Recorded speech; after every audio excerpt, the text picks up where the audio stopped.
सातपुड्यातल्या आदिवासींच्या दागिन्यांची कलाकुसर आणि घडवणूक अनेकांना भुरळ घालते। आदिवासी महिला सण उत्सवाच्या काळात हातात अशा नक्षीदार चांदीच्या बांगड्या घालतात, तर हातावर कडे आणि बावट्या घालतात। गळ्यात चांदीच्या नाण्याची माळ, साखळी आणि चपलाहारही असतो। आल्या, चोहरा, त्याच्यानंतर साखळ्या, काय म्हणतात सारणे, पायातले वाले, हे जे घालून आम्ही आज जो आदिवासी दिन साजरा करतोय, त्याचा एक वेगळा आनंद आम्हाला घ्यायला मिळतोय। आदिवासी संस्कृतीत चांदीला अधिक महत्त्व आहे।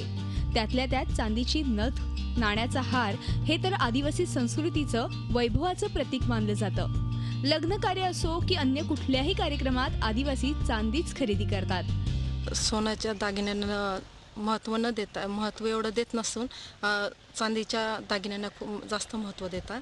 आणि त्या चांदीच्या ज्या दिवशी लक्ष्मीपूजन असतं त्यांची पूजा केली जाते। आणि लग्नामध्ये आणि काही लग्न आणि भोंगऱ्या, दिवाळी याच्यामध्ये हे चांदीच्या वस्तू घालत असतात स्त्रिया। प्रत्येक संस्कृतीत दागिने आणि पेहराव वेगवेगळा असतो, मात्र त्या दागिन्यांची खास अशी ओळख असते। त्यात आदिवासी महिलांचे चांदीचे दागिने खास उठून दिसतात।